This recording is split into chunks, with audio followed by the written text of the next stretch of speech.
Well, good afternoon. It is freezing outside, and I need to make dinner for 4 people, and it needs to be something that's good whenever the temperatures drop. And I have to tell you, I am sick to death of cabbage rolls, and I wanted to make something else. And so I decided to make some hamburger and cabbage soup.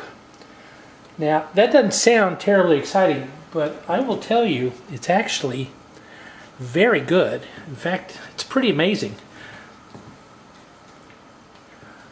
It's really good on a few levels. I'm going to start with a pot, put a little extra virgin olive oil in there, and then we drop in a pound of 85/15 hamburger meat, and we're going to get that hot, start browning the meat, and I need to make some onions to go in with it. First vegetable ingredient is going to be some onion. I think yellow onion works really well for this. I don't have any yellow onions. And yellow onions are smaller than these white ones, so I'm going to use about half of a white onion. And you want to cut this up into bite-sized pieces. And you need to do this particular one first because it's going to go in with the hamburger meat initially and need to start cooking down.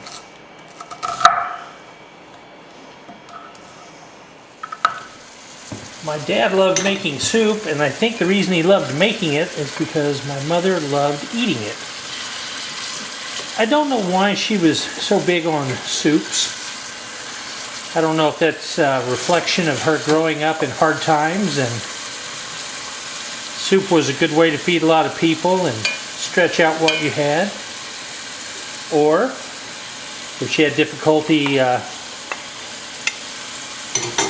biting other things, you know, that were firmer, chewing them, or she just likes soup. Now I need to get some spices put together as this browns up.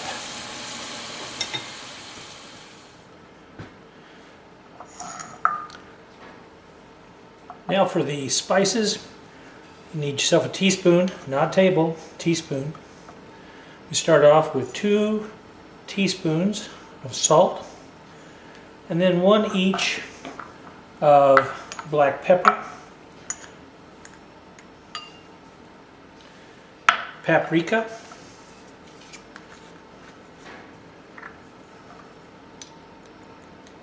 and then finally oregano. Now, if you had paprika flakes, it would be 1 teaspoon of that, but since I had fresh, I already put that in there. There we go, and we'll mix that up and throw it in on top of the meat after it's done browning.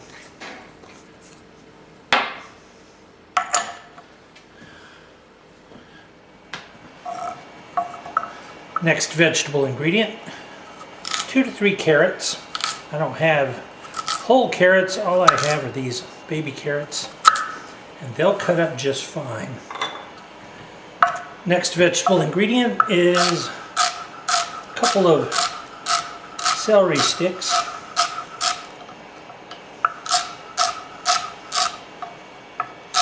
Be sure and cut those up into bite-sized pieces.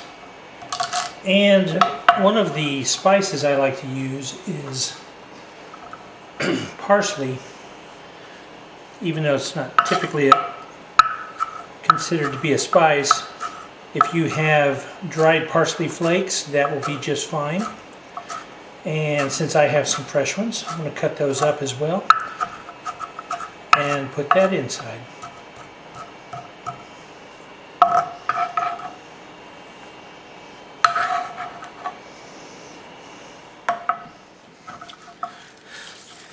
As the name of the recipe implies, we also need cabbage.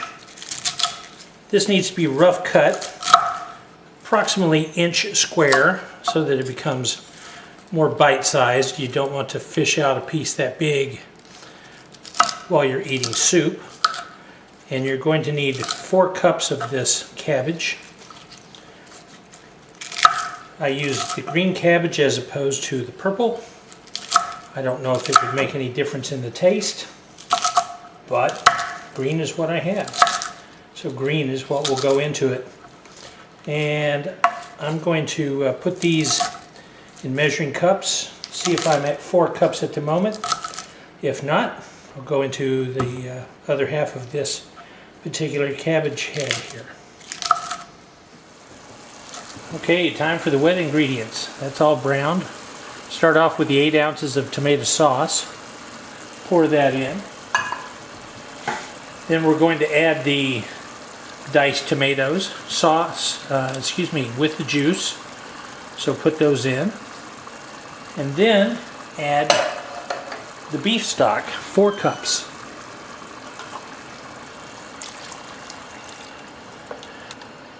Put in the 2nd cup.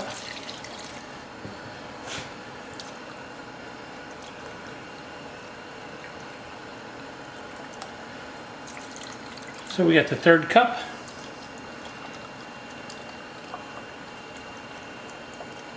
And finally, 4th cup. At this point, we can add the other vegetables. Carrots, celery, parsley.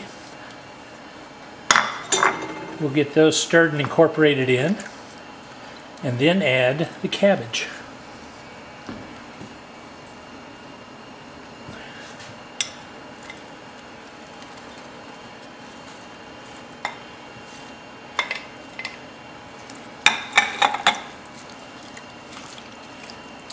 We'll get all of this submerged and bring it to a boil. Once it gets to a boil, we move it to a smaller burner, turn down the heat, and let it simmer for an additional 20 minutes.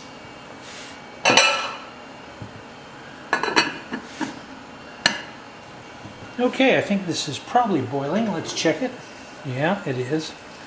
We'll give it one final stir. This is a great recipe if you don't eat it all, which is pretty likely if it's only 2 of you, or especially 1. You can keep it in the refrigerator for 3 or 4 days with no trouble. You can also double batch it and freeze half of it. It'll freeze and keep very well for 2 to 3 months.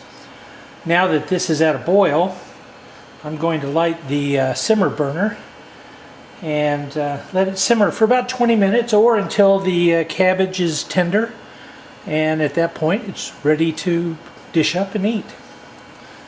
Okay, 20 minutes are up. Take this off. We can see that the cabbage appears to be tender. And this is ready to dish up and eat. I know that hamburger and cabbage do not sound like the most appetizing of soups. But I will tell you that I have had this on multiple occasions and it is just delicious. So give it a try, especially on those cold days. It's good to keep around, and you can keep people quiet while they're waiting for Thanksgiving dinner with this. Hope you enjoyed it. Let me know in the comments if you make it and what you think of it. So God bless America and God bless Texas. Thanks.